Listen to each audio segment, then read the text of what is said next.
వేసి neat clean చేశాననమాట. Wheel కాసేపు తిప్పి అండ్ దాంట్లో ఉన్న డస్ట్ అంతా పూర్తిగా క్లీన్ చేసేసాను.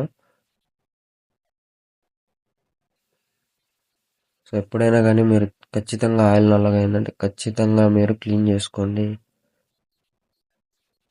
ఇంజన్లోకి డీజిల్ అయితే మ్యాక్సిమం పోయకుండా ఉండడానికి ట్రై చేయండి. మీకు సపరేట్గా కావాలంటే ఇంజన్లోకి షాంపూ దొరుకుద్ది. మీకు వెయ్యాలి అంటే ఖచ్చితంగా షాంపూ వేసి క్లీన్ చేసి ఆయిల్ డౌన్ చేయండి.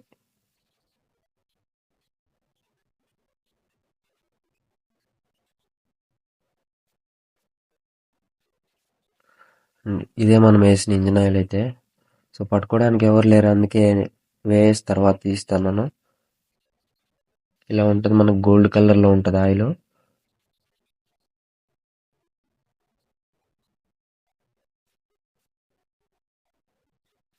అండ్ దెన్ ఇదైతే చెప్పా కదా, ఇది 80 రూపీస్ పడుతుంది. అంటే 79, కొత్త మార్పు 80 ఉంటుంది. ఒకటి 80 ఉంటుంది, ఒకటి 79 ఉంటుంది మ్యానుఫ్యాక్చరింగ్ బట్టి.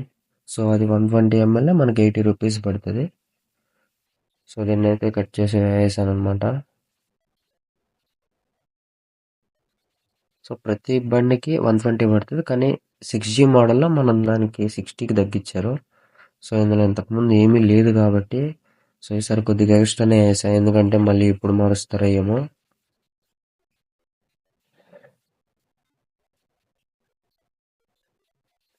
ఆడికి నేను మిగిలిచ్చేసాను అనమాట, 30 ml మిగిలిచ్చేసాను.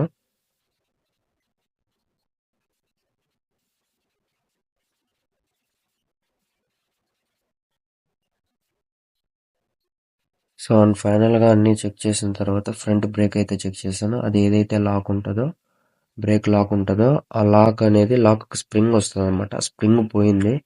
సో ఆటోమేటిక్గా అది స్ట్రక్ అయిపోతుంది. సో ఓపెన్ చేసి స్ప్రింగ్ కూడా మార్చేసాను.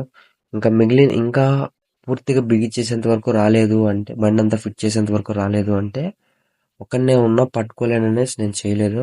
మన ఛానల్ని అయితే సబ్స్క్రైబ్ చేసుకోండి. అండ్ మీకు ఏదైనా డౌట్ ఉంటే నాకు కామెంట్లో అడగండి. అండ్ ఎలాంటి వీడియో కావాలో నన్ను కామెంట్లో అడగండి. ఖచ్చితంగా నేను దానికి రెస్పాండ్ అవుతాను. దాన్ని బట్టి నేను వీడియో అయితే చేస్తాను అనమాట.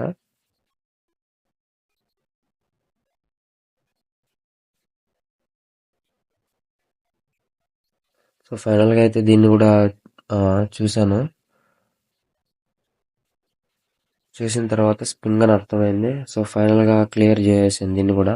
మన ఛానల్ని ఖచ్చితంగా సబ్స్క్రైబ్ చేసుకోండి, లైక్ ఖచ్చితంగా చేయండి.